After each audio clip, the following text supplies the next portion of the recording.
Good morning, everybody, and Shabbat Shalom to the 12 tribes of Israel, scattered abroad, and believers in Yeshua Messiah. Welcome to Hidden Manna. I am Pastor Dave Sain, Senior Shepherd here at Living Manna Church.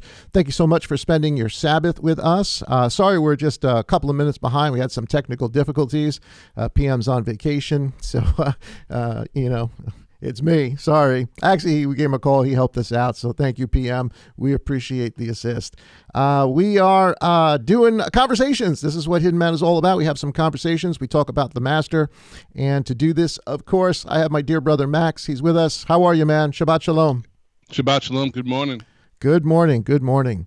I can't see you, but don't worry about it. Don't touch nothing. Yeah, I'm not gonna touch anything. I'm not gonna touch anything. Sorry. Right. Just staring at myself right now. It's okay. Yeah. Well, you look good, brother. You look good. Thank you. Well, good morning to everybody out there. Thank you for joining us this morning. We appreciate it. Man, we were going to talk about today finance and tithe and kind of the way the what do they call it? The declarations in church. Yeah, all the declarations and maybe we'll pick that up next week. But as everybody well knows, yesterday Roe V. Wade was struck down by the Supreme Court and Yes. and sent back to the states, which is phenomenal.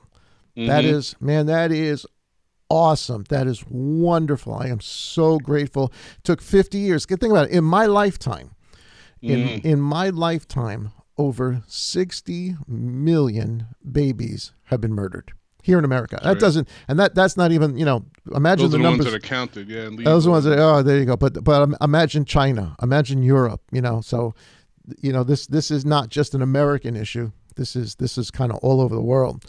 And so, we're going to talk a little bit about that, obviously, from a biblical perspective and get into it because we got into, kind of some neat conversations with other ministers about this. And, we had quite an interesting time with it. But this is big. There's no doubt, man. This is huge. This is a monumental decision.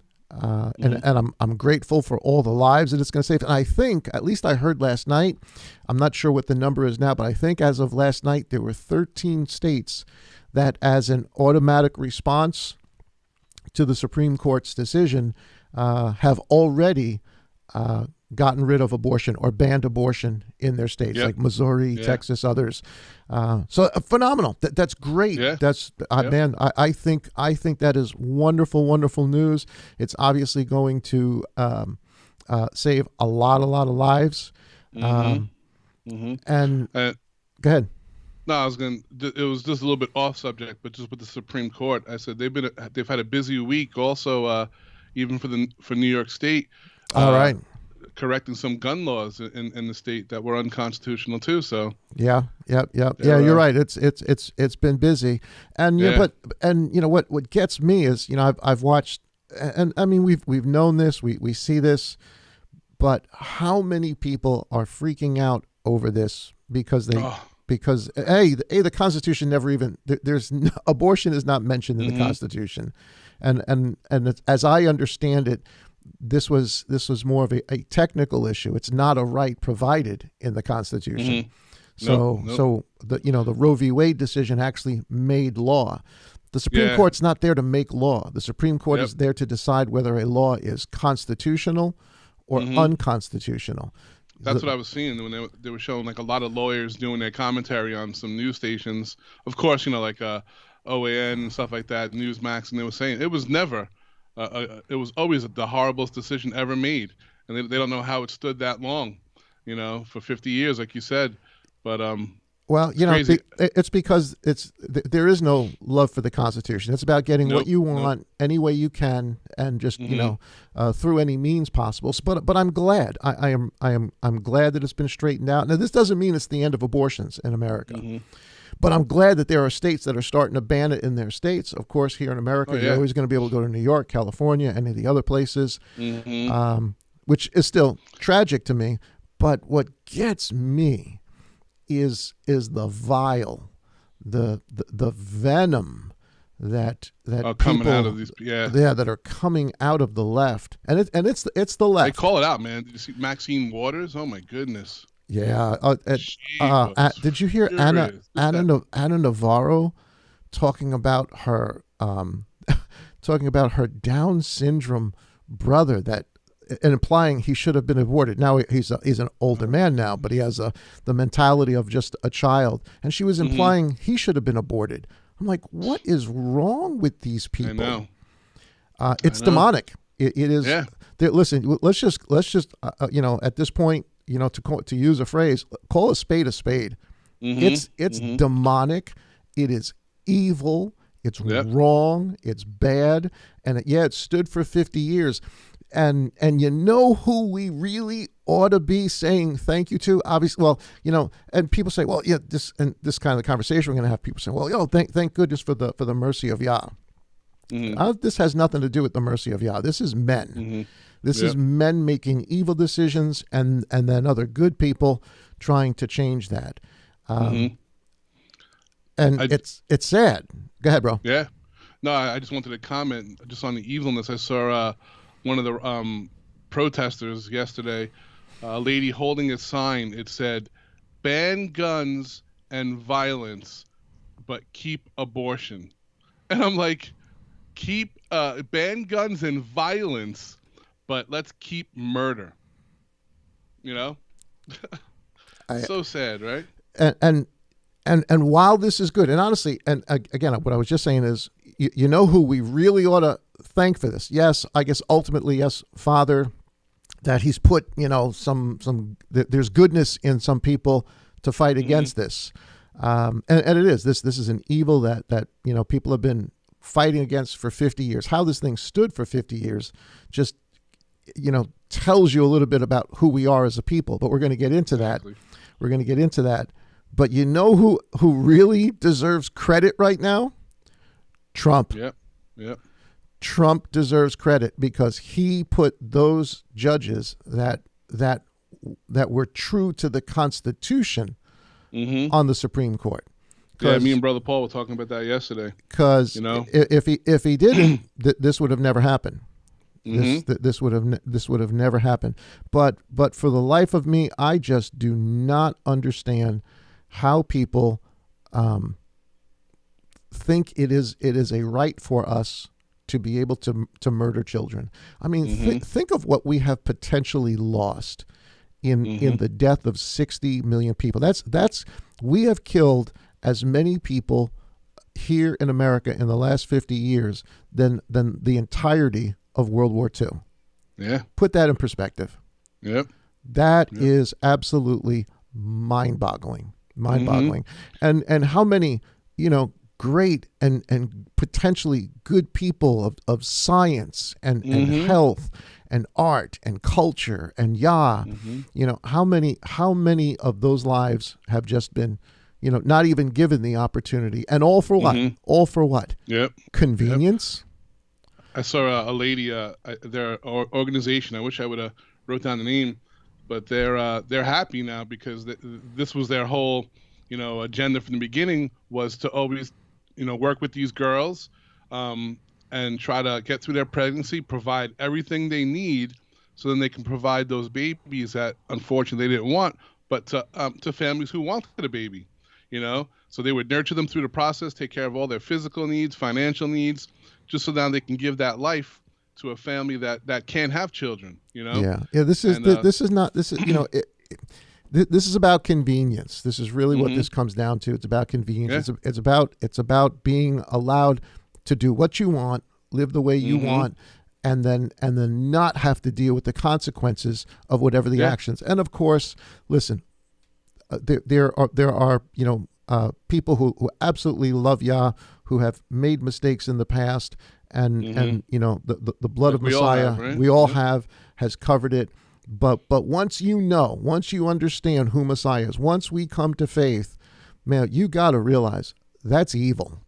That is as wrong, and it's not like this is new. No, I was about to just say that, man. It's not a new thing. It's not a new thing. Yah speaks to this in multiple ways. And we're going to go over some of those ways here this morning. So this is not new. This is not new. And the point, one of the points that I we talked about a little bit yesterday, and we need to reiterate today. This is a good thing. This is a momentous American. This is momentous for America. Yeah, monumental. Yeah. This is monumental for America, right? This is as big as Emancipation Proclamation. This is as big as voting rights. This is big. This changes the landscape of the nation. But as wonderful as this is, and it is, man, as a nation, we're in trouble. This is one thing that I'm grateful for, I'm happy for, but we are in trouble. We are in trouble because there is so much evil. The leaders that run this nation saying that they're not even going to uphold the Supreme Court's decisions, and for what, like you said, to kill an unborn child. And so, the line has been drawn in the sand, and, do not think that Satan's going to sit lightly for this. Oh, no. Do not think he's going to give up ground and not fight back. Don't think that. And unfortunately now, places of worship, these targets, they're targets, and they've been burning them down for the last week or so. That's an insurrection. Right? Yeah. That's an insurrection. We don't, and again, like you said, it's coming from people who are leaders. But I've listened to some of these people who are leaders, like Pelosi, like Navarro, like Schumer, and you hear them all say the same thing. Well, I'm a Christian, but I believe, right? I believe, in a right. For your body. And I believe in the right for our bodies too, but nobody was saying that, a year ago. Yeah. Nobody was saying that a year ago. But I do believe the TikTok memes, right? They're showing you have no choice for your shot, but now you can have a choice to take someone's life. Yeah. And that's just it. This is not about your body. This is about a life. And I know there's people that are, it's not just being passionate on the other side. It's evil. It's really, really evil. It's violent. It's rebellious, and if it should be an indication to us of where we are in sort of the timeline of things. Yeah, I'm just dumbfounded. I mean, we know how wicked how they are, but even our governor right here in New York, bro. I'm sure you've been seeing all the ads and commercials for her, furious and over this, and it's like, are you kidding me? And she's a Christian. She's a Christian. Yeah. We've seen her. We've seen her preaching in churches. This part of the state, which Dave understands. Those of you out there, usually New York City is the more leftist point of view, and she's from Western New York, which is mostly a conservative part of the state, and this is where she's from. But yet you can see where her heart is. It doesn't matter where you're from; it's the heart issue. But if this doesn't show us how divided. Divided, and it's not, it's not, and I'm in no way saying, Republicans are good, because there's just as many demon possessed of that as well. We belong to a different kingdom. We've got to live here, and I'm happy about what has happened, but man, there's just as many people on the other side that are, that just do evil things, that have allowed these things to occur. But I want to talk about, because again, like we said, this isn't new. It's not like the master hasn't directly addressed this. And I'm talking to people who say that they're believers, right? Of whatever name, whatever fellowship, because there are many, a large percentage we're all for the abortion.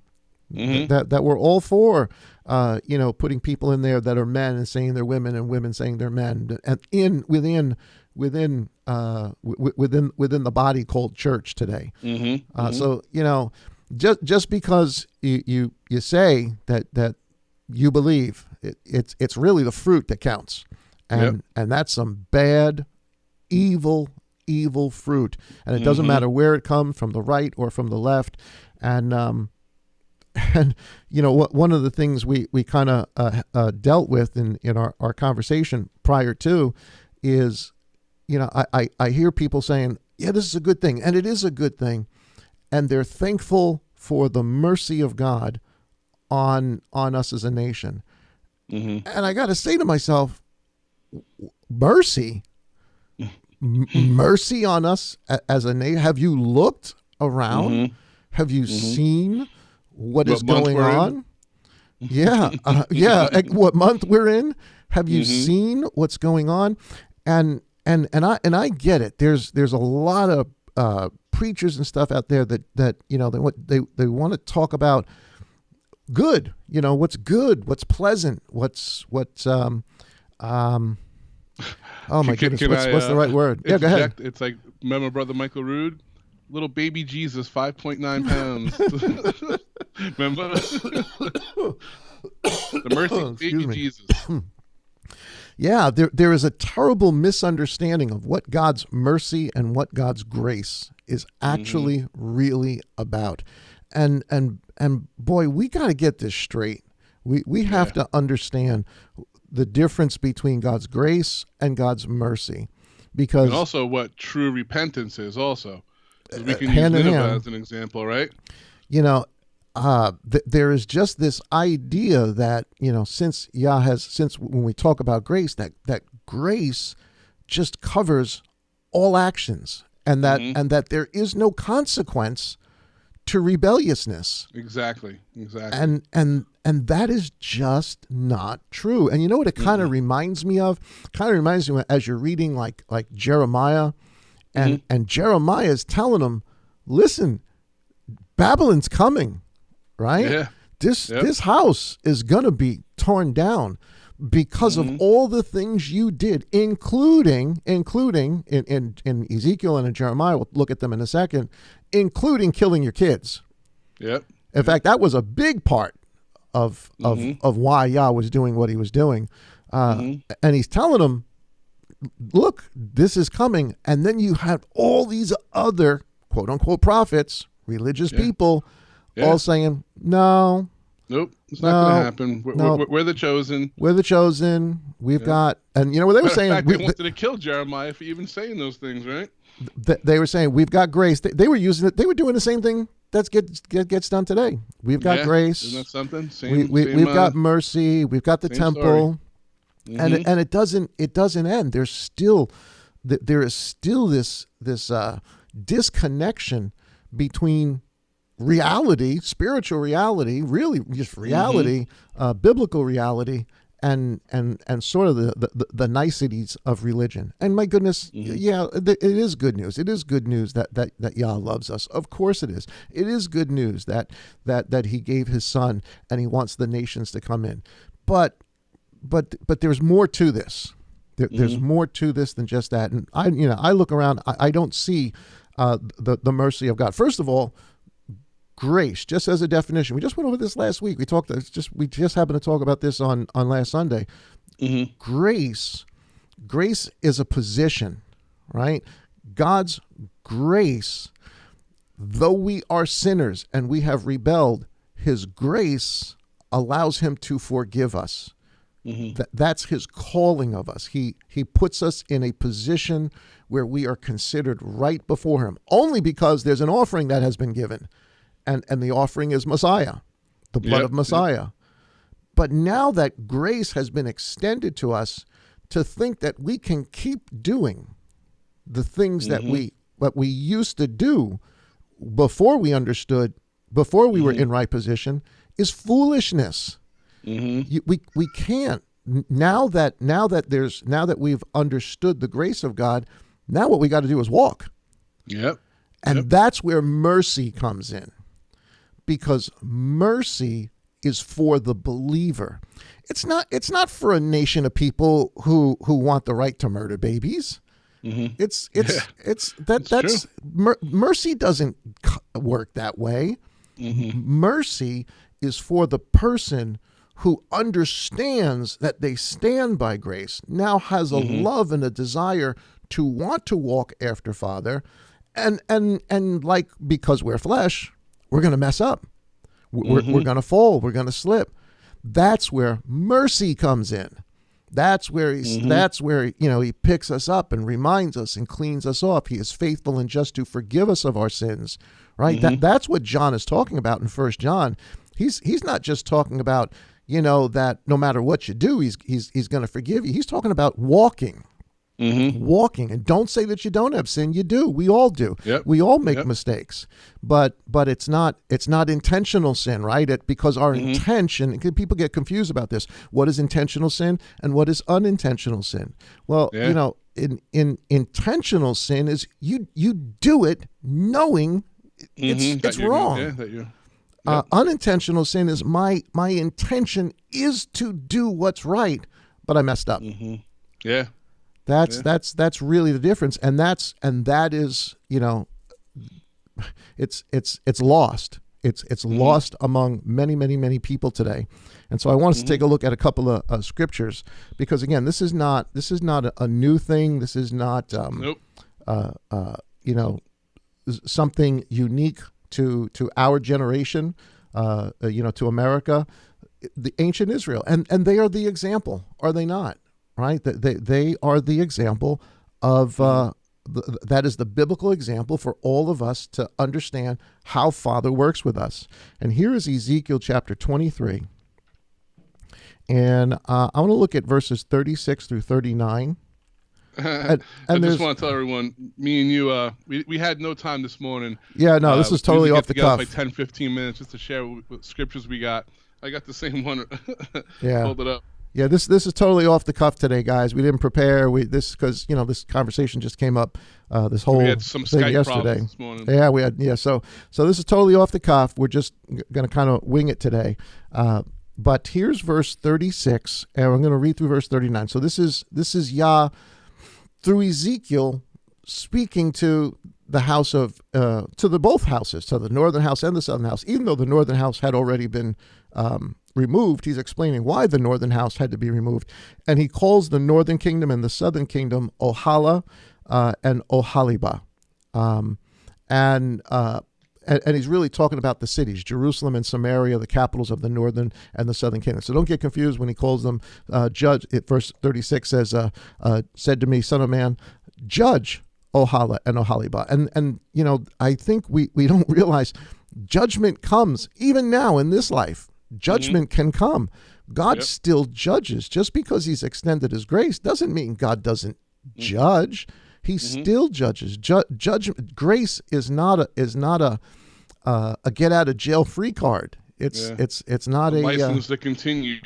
Yeah, it's or to run with a pun. It's not a license to kill, and it's sad, but here it is. Judgment comes, and he said to me, son of man, judge Ohala and Oholiba, and declare their abominations. And now he's going to go through some of their abominations. And these aren't all of them, but these are some of them.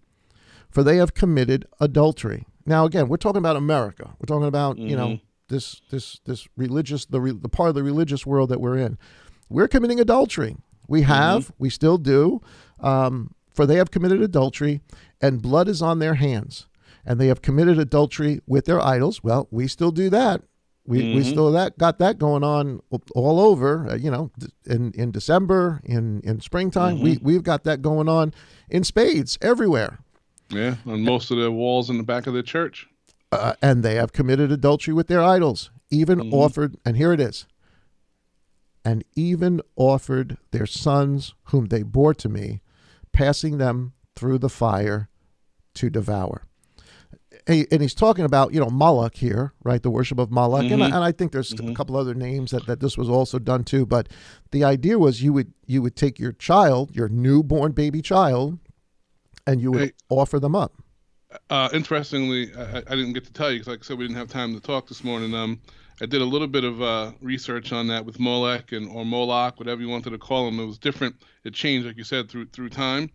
But according to a French rabbi, they called him known as Rashi, R-A-S-H. Yeah, Rashi. You heard of him? Yeah, of course. Yeah, he wrote a commentary on the Talmud in the 12th century, and he states that when the babies were put into the hands of Moloch, because it would, the iron furnace, the hands would heat up so bad, and then they would tilt up, and it would go into the belly and burn. But they would have the priests of Moloch start to play drums and music, so that then the father, because the father, they said, would bring the offering to the Moloch, and that they would play the drums and all that just to deter the changing of their heart. Because if they heard their child screaming, it would no, they would want to take it back.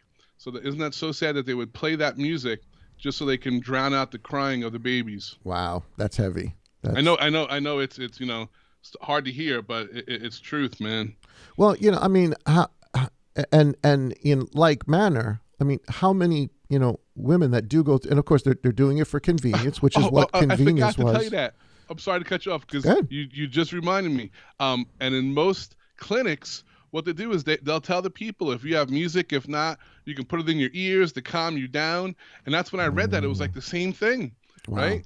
Don't pay attention to what's going on. Just go into your own little world and listen to some music, and So I'm sorry. Go ahead, buddy. No, you're right. That's good information. Great parallel. And how many people after this, then the guilt sets in, because at some point you got to realize. I mean, unless you just your heart is just that far away from Father. But so many women go through great depression after that, especially once they do wind up having a baby at some other point. How are you going to get that out of your mind? Any one of us who Yah forbid, ever has to take a life, even if it is for the most justified reasons, right? You're protecting yourself, man. That would haunt me for the rest of my life. Yeah. It's true. I have no. Who has I mean, it's a sick thing to have a desire to want to kill something. But be that as it may, they were doing it back here. This is not. They were doing it differently, right? But it was for the same reason. It was for convenience. It was so that they can live their life. It was so that they can have blessing. It was so that they could prosper. And what's the reason today? Well, I'm not ready. I got my life to live. I've got this to do and that to do. It's for convenience. So Moloch has gone high tech. Satan has gone high tech, right? So it's not exactly the way it was in the days of Israel, in the ancient days, but the principle is the same. Yeah. Can I just share one more thing too with Moloch before we go into more scriptures? No, go for it. There's an article. It was just titled "The Herald," and it was called "Is Baal Worship in the USA Today?" And they were going over the seasons, because Baal was a fertility, right? It was all fertility. The Molech. So I'm just going to read what I wrote down. I jotted it down last night.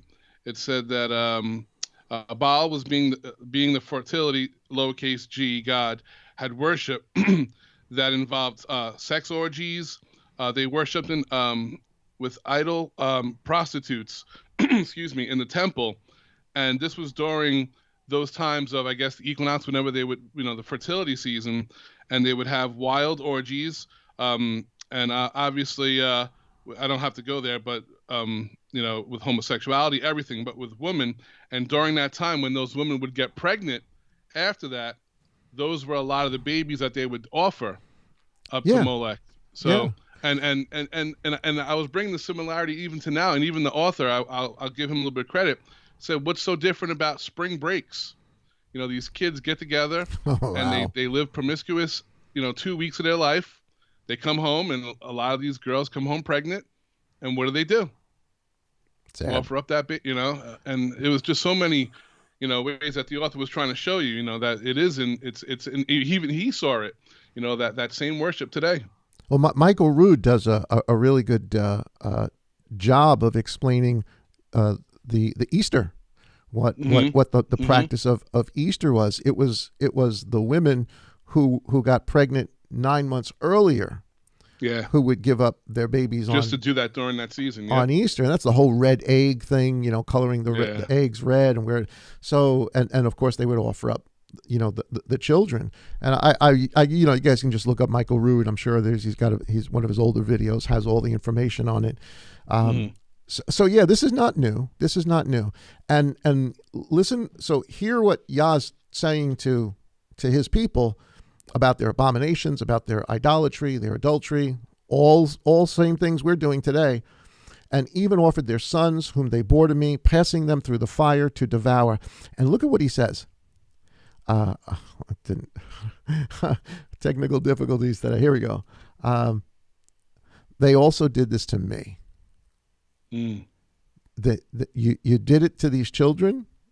You were doing it to him. They also did this to me. They've defiled my set apart place on the same day. They have profaned my Sabbath. So how did they do it to him? He tells us, verse 39, for when they had slain their children for their idols on the same day, they came into my set apart place to profane it.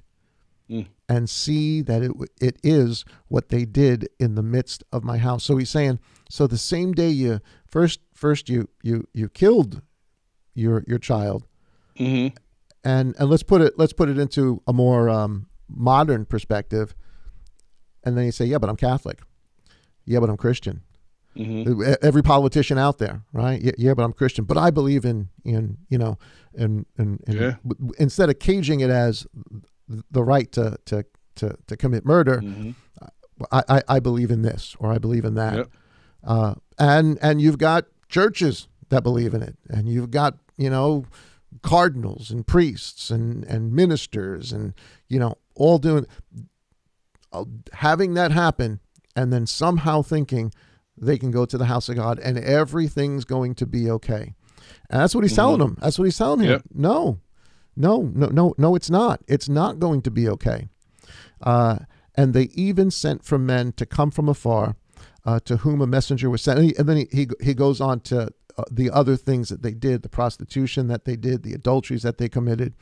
But this portion here, so they did it thinking that grace covered them, that they could come into the house of God. We are the people of God. We are one nation, under God. And it just doesn't work that way. And here's the deal. If Yah did this to them, let's think. How many children do you, I guess there's no way of really coming up with a number, but my goodness, there weren't even 1 billion people on the planet yet. Exactly. There wasn't even 500 million people on the planet yet when this was going on. So, ancient Israel, how many children are we talking about? And it's not that killing fewer children is better than the comparison I'm saying is if this is how upset Yah got over that number of children, what do you think is coming for us now? Because what happens is their destruction. This is part of the destruction. This is Yah judges people, and if Yah judges his people, what do you think he's going to do to all the rest of the world, the nations? And I pulled up some scriptures from the Torah. I wanted to pull up, if you wanted, you can go on at Leviticus 20, verses 2 through 5. Leviticus 20 and verse 2. Yeah. It says, say to the children of Israel, I don't know why it's not doing that. Oh, forget it. Say to the children of Israel, just use the cursor. Say to the children of Israel, any man of the children of Israel or of the strangers who sojourn in Israel, who gives any of his offspring to Molech, shall certainly be put to death. Now, these were people under grace. These were people under grace. And I'm going to show you a scripture right now where Yah tells them, you're here because I chose you. You're here out of grace, because it's always been about grace. That's the way it was always supposed to be. Because you hear so many people say, "Oh, now we're living in the age of grace." What do you think's been going on? It's always been grace, but grace must be followed by obedience. And I can't even see my shirt today, but Torah obedience is better than sacrifice. That's the. So anyway. Say it shows any man of Israel or of the strangers who sojourn in Israel who gives any of his offspring to Molech shall surely be put to death. The people of the land shall stone him with stones. And I shall set my face against that man, and I shall cut him off from the midst of his people, because he has given his offspring to Molech, so as to defile my set-apart place and profane my set-apart name. So here in history, we're talking about profaning Yah's temple. And are we doing the same thing today? Because really, what is Yah's temple? Because Yah doesn't dwell in temples made with hands. Yah's temple is the human body. So we got to understand this in a more modern way, but the principle is the same. Is that the reference that Paul speaks about when he says sexual sin is also a sin against yourself? There you go. Because we're the temple. Yeah, because we're the temple. And if the people of the land at all hide their eyes from the man, and he gives any of his offspring to Molech, and they do not kill him, then I shall set my face against that man and against his clan, and I shall cut him off, and all who go whoring after him, even whoring after Molech, from the midst of their people. And then he goes on to talk about mediums and spiritists and all the rest of that. But oh my goodness, this is instruction. This is Yah telling us this is how he feels about this. This is what you should do. This is what you should do. Doesn't matter that we're 2,000 years later, that we do it more technically, that we got people called doctors, that are medical professionals. Because my goodness, you got medical professionals. Like if you saw the video from Matt Walsh on what was the name of it? What is a Woman? He sat down with doctors. With people of education. So being a doctor, doesn't mean you're right spiritually. Yeah. Bro, you just, real quick, it's a little sidestep. I just saw a video, an article I read that a gentleman got declined. He was going to offer blood to the Red Cross, whatever it was, and they had him fill out a questionnaire, and he didn't even check off the box if he was pregnant or not. And they refused to let him give blood because he wouldn't even answer the nurse when they kept on asking him, "Are you pregnant?" And he was just like, "Are you that ignorant? I'm a man."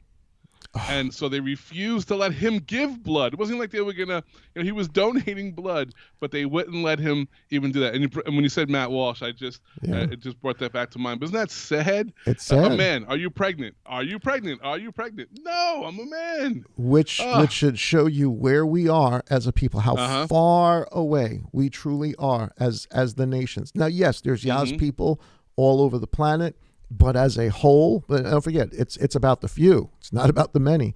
And as far as the many are concerned, man, we're out there, and even a lot that claim to be are still out there. Here's a real interesting scripture, Deuteronomy chapter 7, because this is important for us to understand.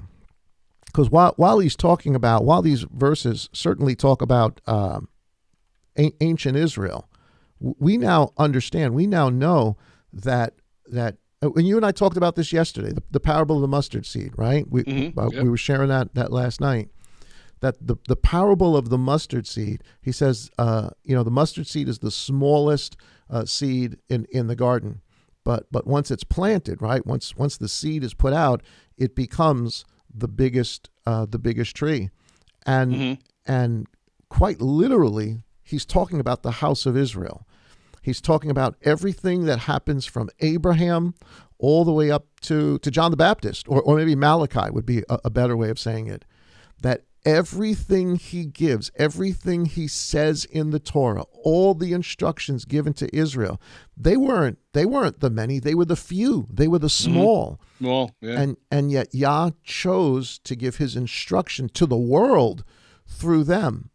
And then what does he do? He plants them in the ground. He scatters them like seed. They are the smallest seed. But what will happen is when they get planted as a seed, when Messiah dies as the seed, part of the house of Israel, it will blossom into the biggest tree. All of the nations will now be allowed to come in, not as separate nations, but to come in as one house, to be joined together with the house of Israel. So the house of Israel, we're talking about from Moses to Malachi, is the seed, and all the information, all the DNA, all of the instructions on what the big tree is supposed to look like is in the seed, and that's what we're reading here. And so the whole parable is telling us We are the house of Israel. Except now it's all the nations have come in. It's become the biggest tree, or it will become the biggest tree, when Messiah comes. We'll find out really how big this thing got, who over the ages really believed. That is I believe, the meaning behind the parable of the mustard seed. So when you read instruction for Israel, we're reading the seed. And then you have to extrapolate that out to us who are part of the bigger thing, who are part of the nations now coming in. We are still the house of Israel. We may not be the seed, but we're past the seed, but we still need the DNA and all the instruction that is in the seed. And this is some crazy instruction here. In verse 7, he goes over that, what you just said. Yeah, here it is. Let's take a look at it. Because they were the law, is because they were the least. Let's take a look at it. Yah did not set his love on you or choose you because you were more numerous than any other people, for you were the mustard seed. That's what he's saying. You were the mustard seed. You were the least. You were the smallest of all peoples. But because Yah loving you, and because of him guarding his, and here it is, verse 8. Guys, listen to what this said. This is not about, it was never supposed to be about keeping the commandments to get God's love, to get the oath. The oath, the promise that he gave is just that. It's a promise. That's it. You're brought in because of a promise. But what does he want you to do after the promise?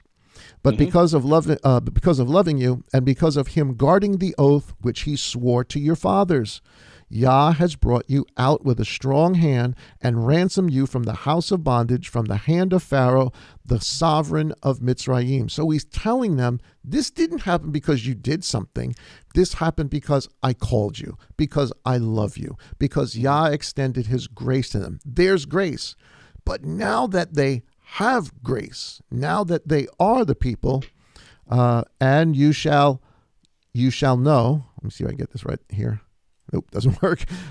Having a tough time today, guys. And you shall know, verse 9, and you shall know that Yah, your Elohim, he is Elohim, the trustworthy God, guarding covenant and loving commitment for 1,000 generations with those who love him, that is, come by grace, right? Shema, come by grace, those who love him, and those who guard his commandments.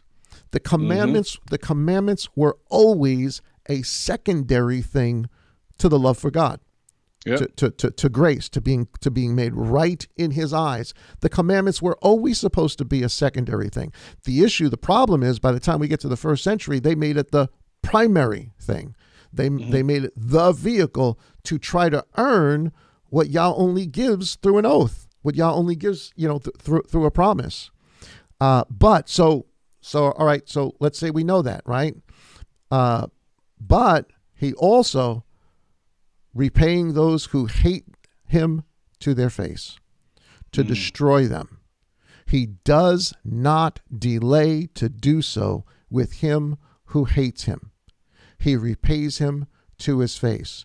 Do you think that we can say that, yeah, I go to a church, or I'm a Catholic, or I'm a Christian, or I'm this, or I'm that, thinking that you are right with him, but you are doing the very thing he has commanded us not to do, the very thing that shows you do not love him. You hate him. You can say all you want, that I belong to this group or that group, and Cardinal so-and-so said it was okay. And, you can do all of that. But here's the truth. You do that, and what you're actually showing him is you hate him.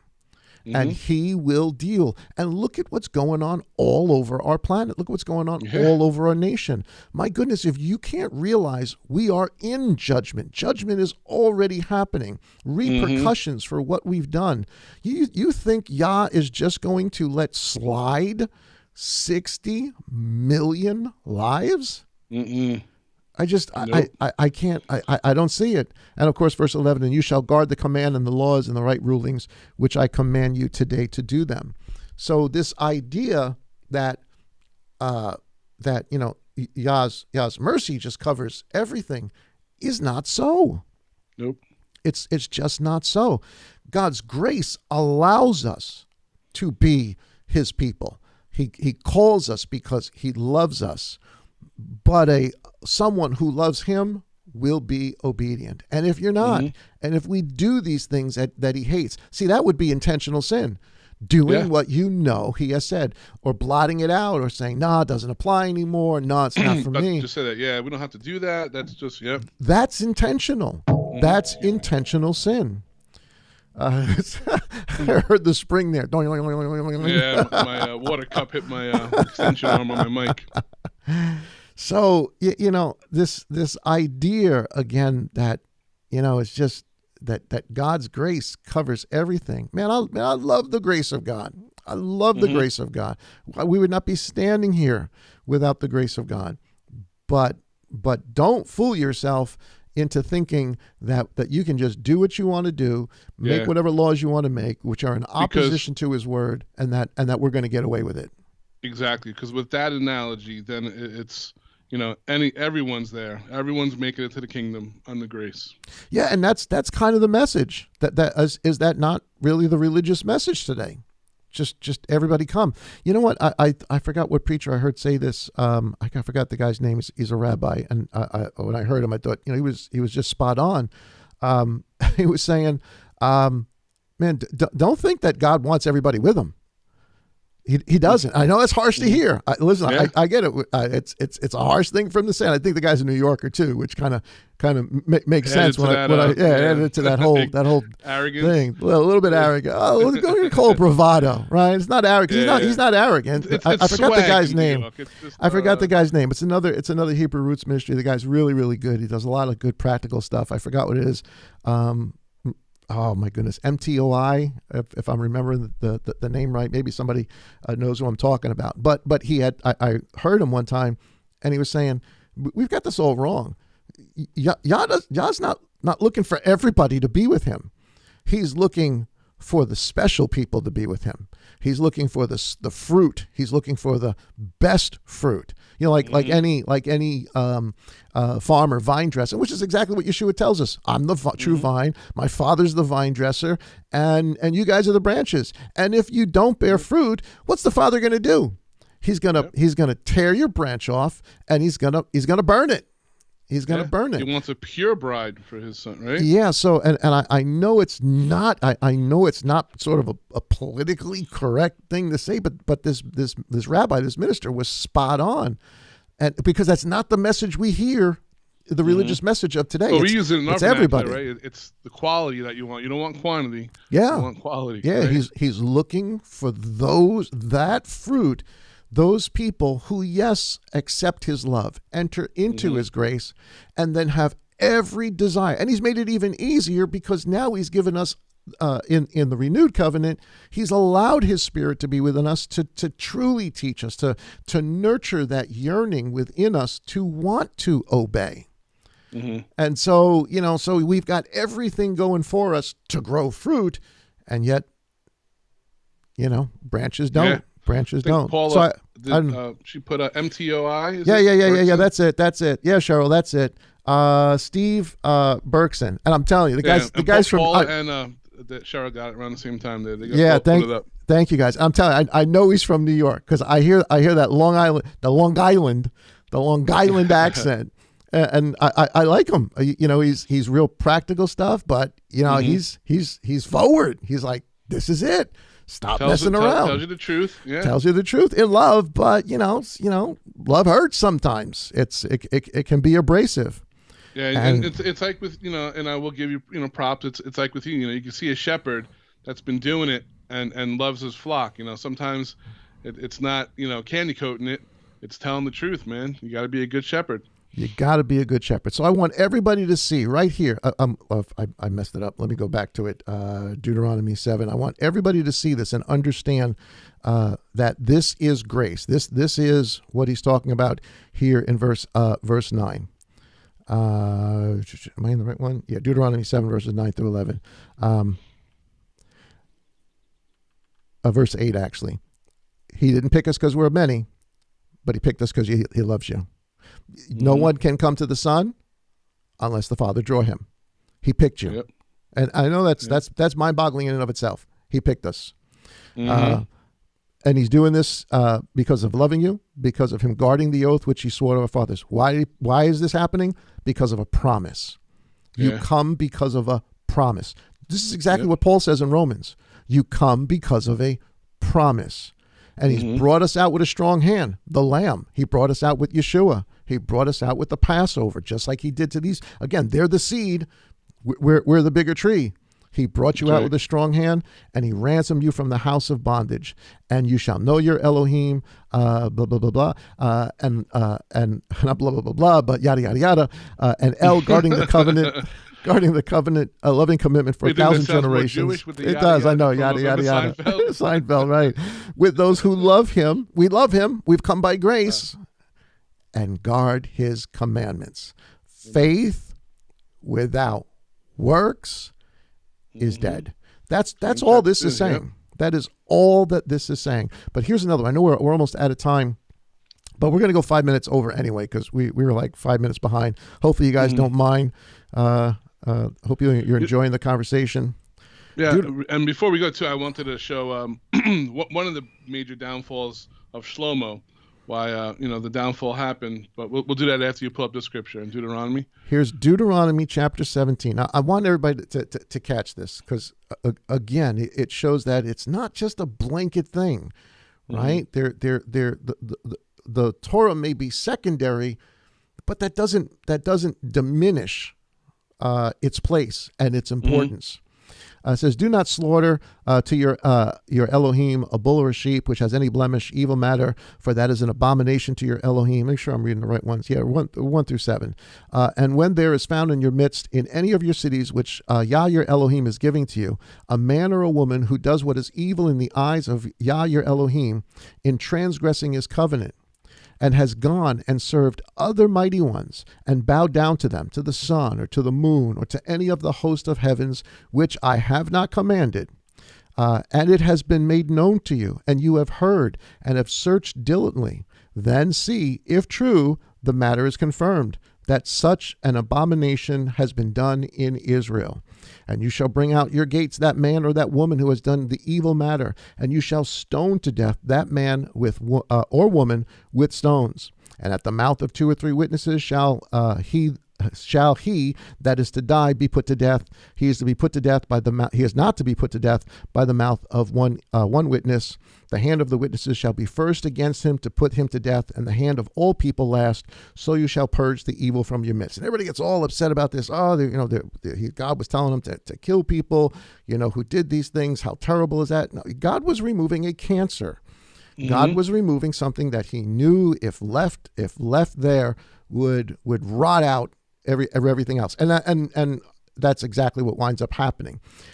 But what's incredible here is this is also spoken of by the writer of Hebrews, who I found a verse, and I think it's actually in this chapter, that I think does show us that it probably was Saul who wrote this. Not Romans. I'm looking at Romans. Thinking Saul, and I'm turning right to Romans. The book of Hebrews. Yeah, I've always had that. I've told you that a number of times. I'm like, I feel like Paul wrote Hebrews. Well, I think it's here. Let me see if we can find it. But here's Romans chapter 10 and verse 26. He's talking about the scripture we just read in Deuteronomy 17. That you're in the Master. You've come by grace. You love him. He's called you according to the oath and the promise. Now you are to abide. And then he's telling us about people who are in the community who are not abiding. You need to get them out. In fact, the thing under Moses was they were to be killed. It was a capital crime after they went through all the legal schmiegel stuff that they had to do. Look at what it says here in chapter 10, verse 26.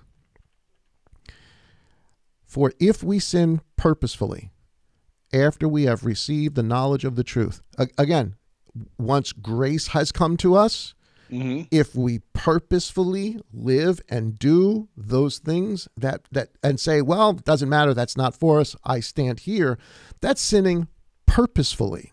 Sinning, it's not accidentally, but not purposefully, is that you have every intention to obey, and as human beings, this is how this is how Yah could forgive David, even the most horrific things he did, because David did have a heart to obey. He did some stupid things, and we shouldn't be doing those stupid things. But that kind of, I hope, helps you understand how Yah could do that. But look at what it says. If you do it purposefully, there no longer remains a slaughter offering for sins, but some fearful anticipation of judgment and a fierce fire which is about to consume the opponents. And here's the big scripture, man. Yeah, here, anyone who has disregarded the Torah of Moses dies without compassion on the witness of 2 or 3, which is what we just read in Deuteronomy 17. How much worse? How much worse the punishment do you think shall be deserved who trample the Son of Elohim underfoot, counted the blood of the covenant by which he was set apart as common, and insulted the Spirit of grace? Because that's really what's being said there. So he's talking about people that, they've heard the message, they believe Messiah is, but they use grace to do what is wrong. It's a covering. That's scary. That's scary. And then, of course, it says, for he who has said, vengeance is mine, I shall repay. And again, Yah shall judge his people. And I think it's a little further down. This is unrelated to what we're talking about, but we just mentioned this. Let me see if I can find it. Oh my goodness. I'm going to have to actually look in here. Chapter 10. Right. Hebrews chapter 10 or? Yeah. He says something here. Around verse 32, I think it is. I scrolled right over it. Here it is. But remember the former days. So he just finished telling them, man, if you think disobeying the instruction of Moses had a hard, a fierce response to it, what do you think disobeying the Messiah after what he's done for us does? So that's something to think about. But he goes on to say, but remember the former days when after you were enlightened you endured a great struggle with sufferings. So he's talking about their tribulations. On the one hand, you were exposed to reproaches and pressures, which I'm sure they were as they started coming to Messiah from the Jews and the Gentiles, no different than us. And on the other hand, you became sharers with those who were so treated. And look at what he says. For you sympathized with me in my chains. That's the same verbiage he uses in talking to other congregations because he was captive in Rome. Yeah. Right. And I never noticed that before. And it hit me. So a little, maybe a little hidden manna. A little bit of a clue. Yeah. Maybe a clue. I honestly, when you understand either the guy who writes the book was an absolute disciple of Shaul, or maybe it was him. I mean, we don't know. There's no way, to 100% say. But that's kind of interesting. So anyway, man, I am happy that this has been struck down. I'm happy for the rule of law, that it works the way it works. It's a good step. But this ain't over by a long shot. Satan's not done with what he's doing. America is so far away, and there are millions and millions and millions who have heard the message, who know who Messiah is, or at least understand a part of it, who are okay with some of this. Many are not. Many don't want that, but that's okay, and they don't want that. But we'll allow X, Y, Z, and all the other letter things. And just look at what's going on, man. Look at what's going on to us as a culture. If from the fires to drought, worst drought in 1,200 years, to fuel, to economy, to sicknesses, to pestilence, to a coming famine, a global famine. I heard that there was people literally just going crazy. Riding over the water out west. Oh yeah, in certain areas. There's places already in the world where people are riding over food costs, and they're telling us it's going to get worse. At what point do we, as the people of Yah, as the master says, you look at the sun, or you look at the sky, and if it's red, it's going to be warm tomorrow. You look and it's dark and it's threatening, a storm is coming. How can you look up and discern the sky and know what the weather's going to be about? And Messiah says, and you can't discern the signs of the times. The signs of the times, and judgment's happening. It's happening all around us. How bad will it get? I don't know. But judgment, by its definition, is not a good thing. Mercy is for those who have come by grace and live and obey his commandments. That's who mercy is for. All right. That's all I got to say. All right. I'll take the last word. Then I was going to say, with that, keep our Supreme Court justice in prayer for protection. Because right now, unfortunately, they're the only things keeping that check and balance in our nation, right? Yeah. It's I can't imagine, how far we'd be without them, at least, sticking up for those rights for us. But keep Sophia in prayer, Sister Bobby's niece, 12-year-old girl with cancer. Just keep her in prayer and pray for one another. And I just want to let everyone know I love you. Thank you, everyone, for your comments. Great to see you guys. Have a great Sabbath. Enjoy time with your family. Spend some time in the Word, sleep, eat good, and just chill out. Have a great Sabbath. Shabbat shalom, everyone. Yeah. And good combo, bro. Yeah, it was a good conversation. Literally, and no joke, off the cuff, man. Just straight to it was. Live. Honestly, this is what Brother Max and I do on the phone. A couple of times a week. One of us gets. My wife tells me all the time, "Why don't you just hit record or something and record a phone conversation?" We should. All of a sudden, somebody gets a revelation and understands something. Like, yo, bro, you know what y'all just told me, and then we just start going off and. So, but this is big. This is momentous for America. This really is. This is a good thing. I'm not trying to minimize it. This is a good thing. But does this change the trajectory of where we are?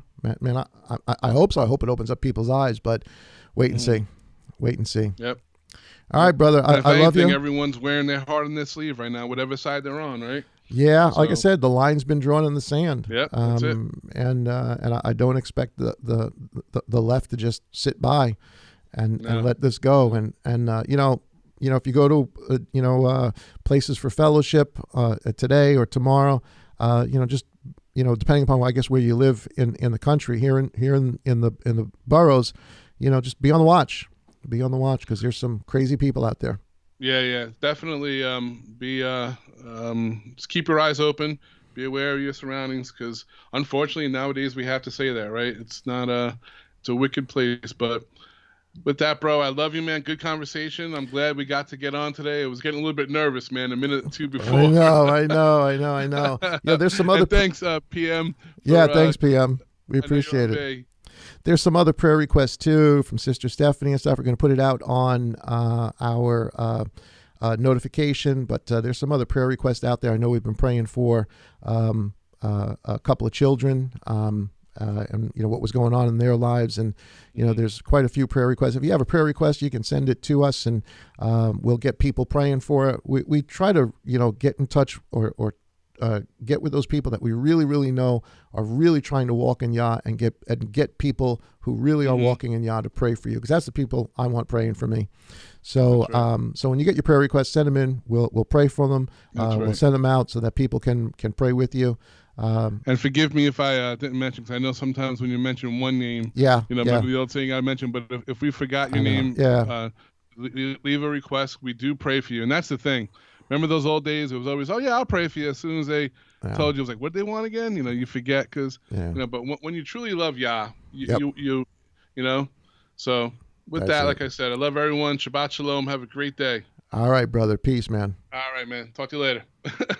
Bye-bye. Bye.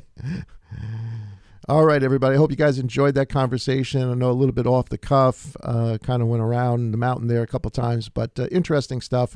Don't forget to join us tomorrow morning for our weekend evangelism service. Got a great message for you. You're going to enjoy it. You're going to be encouraged. You're going to learn something.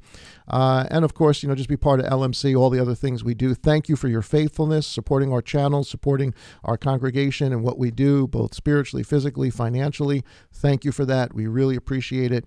Guys, have a great rest of the day. Enjoy your Sabbath. And as always, Shabbat Shalom.